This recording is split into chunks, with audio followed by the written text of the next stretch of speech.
Christian Parent Crazy World with Catherine Segars is brought to you by Life Audio and is part of our Faith Toolkit series. For more inspirational faith-affirming podcasts, visit lifeaudio.com.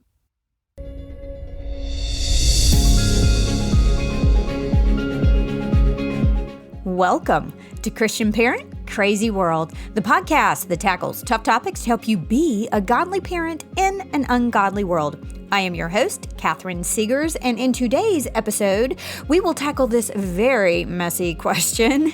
What do we do with the parts of Scripture we still don't understand yet? Another good question. We have been in a series on the difficult parts of the Bible, and this is it, mamas and papas. This is the last episode in our series. We've had quite a journey. I started off in episode 31 giving you the 7 guidelines on how to approach these parts of the Bible.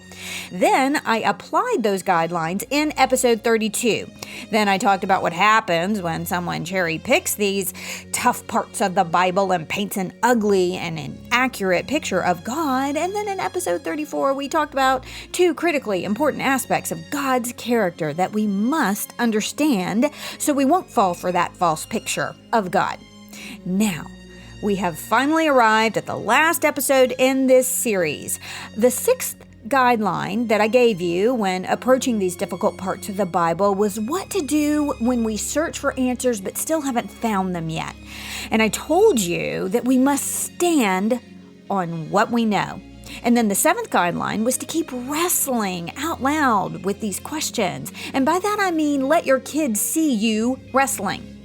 In this episode, I want to elaborate on those directives by sharing an article I wrote a while back. The title is, How Do I Deal with the Terribly Disturbing Parts of Scripture? It's pretty much what we've been talking about in this whole series. But this article really focused on those parts of the Bible that we still don't understand yet, the parts we're still wrestling with. I came up with a really helpful analogy at the end of the article that I think is going to aid you as you keep searching for answers and you help your kids to keep searching for answers. By the way, my daughter was struggling with some of these parts of the Bible, and we were on a road trip actually, and we were talking about it in the car.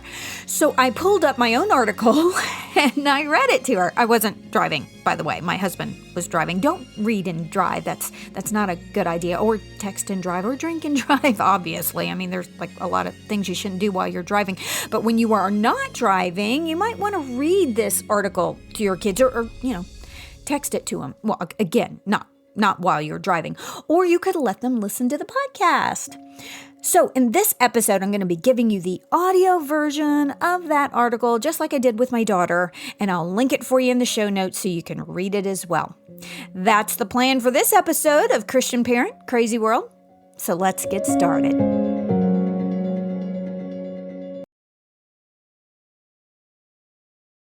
How do I deal with the terribly disturbing parts of Scripture? Scripture doesn't say what I want it to say sometimes. I'm not a fan of the whole Tamar incident in the Bible where she was tricked and then raped by her half-brother Amnon. King David, their father, was furious, according to Scripture. And yet he did nothing. Yeah, not a fan. And I'm really not a fan of the story about the Levite concubine told in Judges 19. This nameless woman travels with her husband to Gibeah, where they find shelter with one of its citizens. And that night, some wicked Benjamite men of the town demand to have sex with her husband. In a despicable act of self-preservation, the husband offers his slave wife to the evil Benjamites instead. They brutally rape and abuse her all night. In the morning, the husband finds his wife on the doorstep. Callously, he says, "Get up, let's go." That's Judges 19, verse 28. But she can't.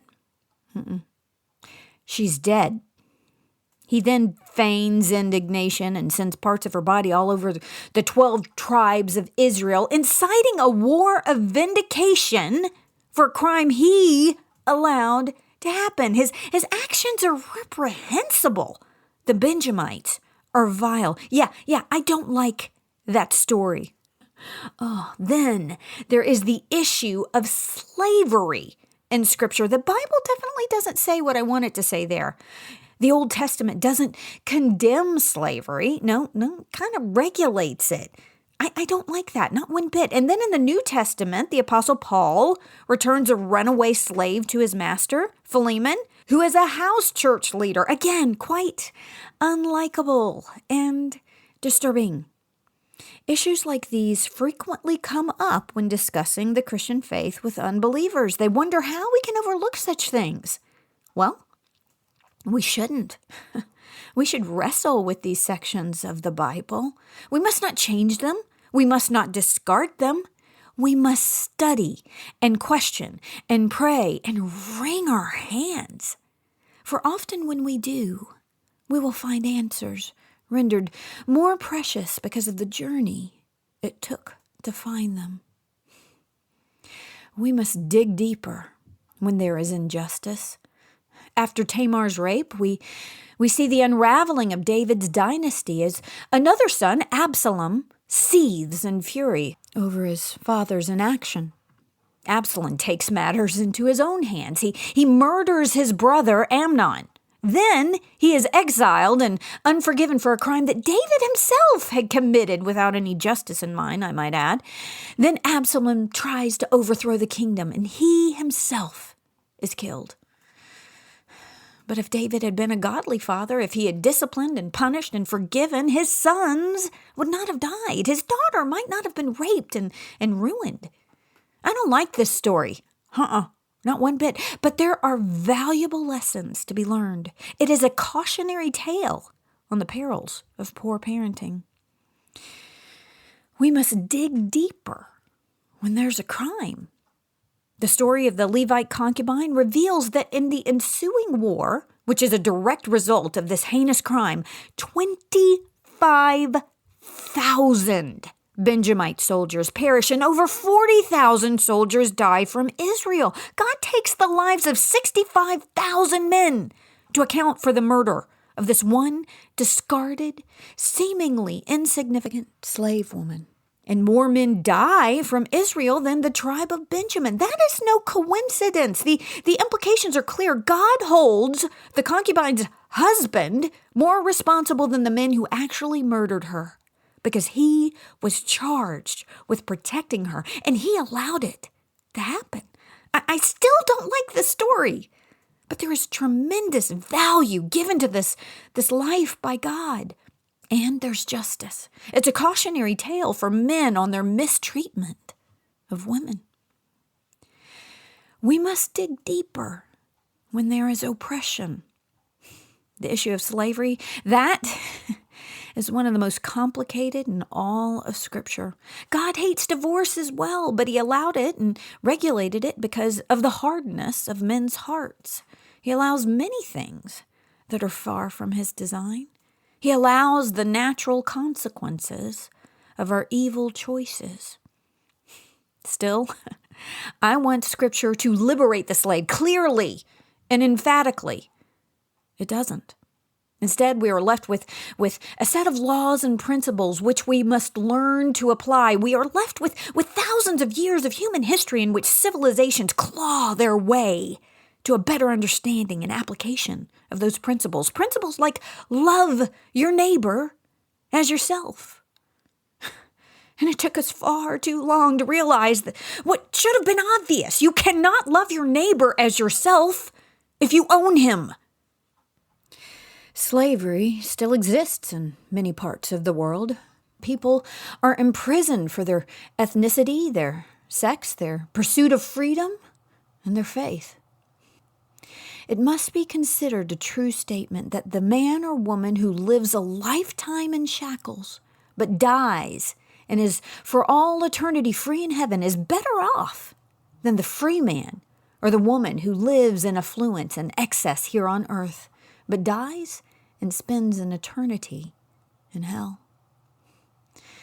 As I pondered this biblical truth, I realized God prioritizes the spiritual over the physical, the eternal over the temporal, every time. I don't always like that, but sometimes I find myself in difficult situations when I need to know that. I need to know that eternal good will come from what is temporarily bad. I need to know that justice will come in the next life, if not in this one. Yes, sometimes justice escapes us in this world, but rest assured it will not escape us in heaven. I don't like these tough passages of the Bible, but there are valuable lessons to learn in them. We must be humble when approaching what we don't understand, not arrogant. When pondering these disturbing parts of Scripture, recently a powerful analogy popped into my mind. It's a little complicated, but bear with me. There's a big payoff, I promise. In the 1990s, scientists initiated the Human Genome Project and began the arduous task of decoding the complicated double helix design of the human cell. You see, Darwin had no notion of such complexity when he postulated the origin of the species. Like other scientists of his day, he thought that the cell contained a glob of protoplasm. Many of the first scientists who searched the inner workings of the cell also underestimated its complexity. They only understood a minute portion of that double helix, but they did know that less than 2% coded for protein, which was considered to be the only significant function within the cell. So they assumed that the rest of it, all this extra stuff, was junk. Thus the term junk DNA. You may have heard of that. Most of the complex coding in the human cell, they assumed, was left over from the evolutionary process. It was no longer necessary. Nothing to see here. It was an arrogant assumption. Because as these scientists continued their study of the human cell, decoding the intricate design, they discovered more and more about what that complex coding did. They discovered that what they didn't understand wasn't junk at all, far from it. This intricate coding isn't left over. It is highly sophisticated and necessary for life today. After decades of arduous research, much of the human cell is now understood. But there are still parts of the cell that scientists don't understand.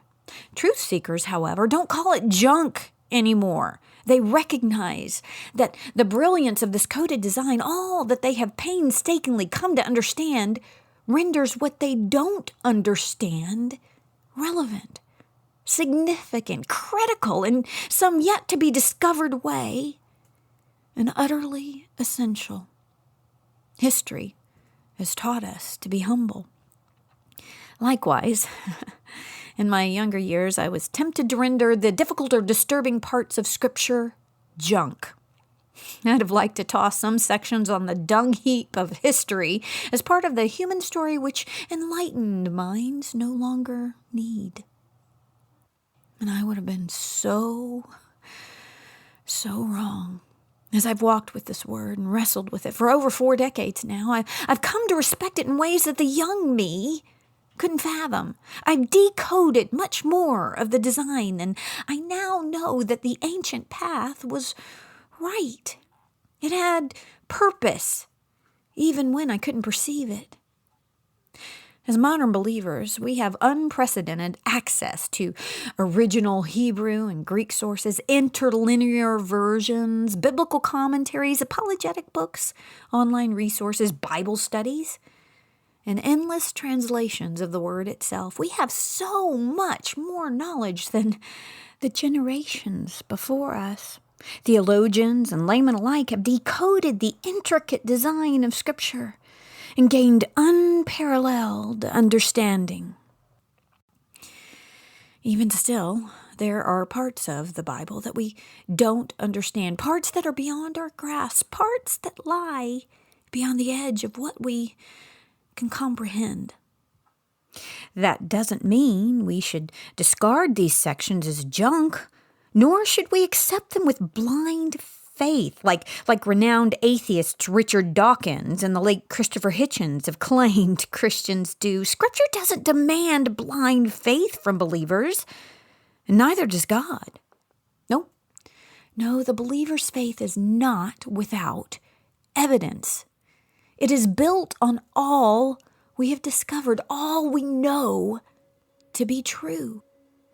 The Bible must command our respect. The overwhelming majority of Scripture that is proven true must make us humble when wrestling with the parts we do not yet understand.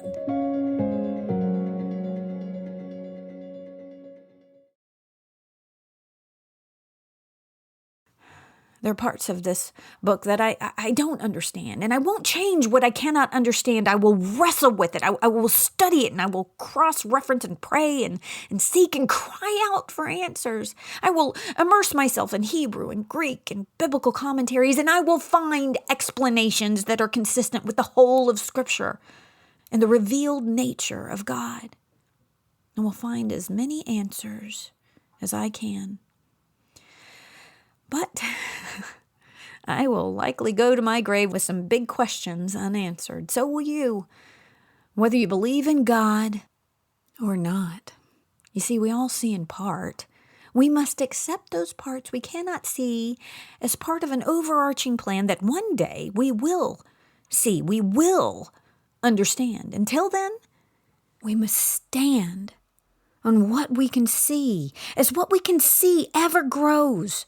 On the journey, we must build our faith on the promises that were realized, the prayers that did come to pass, the biblical history that is recreated in present day, the accurate representation of the nature of man, the blessed revelation of the nature of God, the theology that makes sense of a senseless world.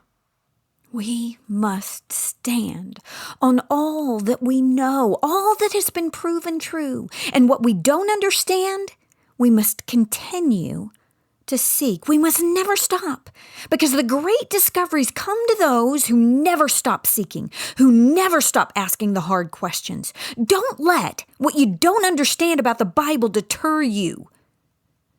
Let it inspire you to keep digging. It is the glory of God to conceal things, but the glory of kings is to search things out. That's Proverbs chapter 25, verse 2. Be royal. Seek answers to the hard questions. God will meet you on that journey, and He will reward you with eternal treasure. I want to thank you for joining me today. Look, I know there are a lot of things you could be listening to right now, and I really appreciate that you took this time to spend with me. I hope you will join me for my next podcast when we take aim at some aspect of our culture that threatens to derail our parenting and steal our kids' faith. If you enjoyed this episode of Christian Parent Crazy World, would you consider telling a friend and sharing it on social media and giving it a good review over on Apple Podcasts and Spotify, and following me on Facebook and Instagram? And maybe you could say that Christian Parent Crazy World is the best podcast you've ever heard in your entire life. Just a thought. And be sure to check out my website, which is CatherineSegars.com. That's Catherine with a C. I have lots of articles and resources there that will help you on your parenting journey. And if you subscribe, I will be sure to send you some really cool free stuff and notify you of future podcasts, articles, and blogs. I want to end this and every episode with a word of encouragement. God gave you your kids, your specific kids, for a reason. That's because you hold the key to unlocking who God created them to be. We'll see you next time.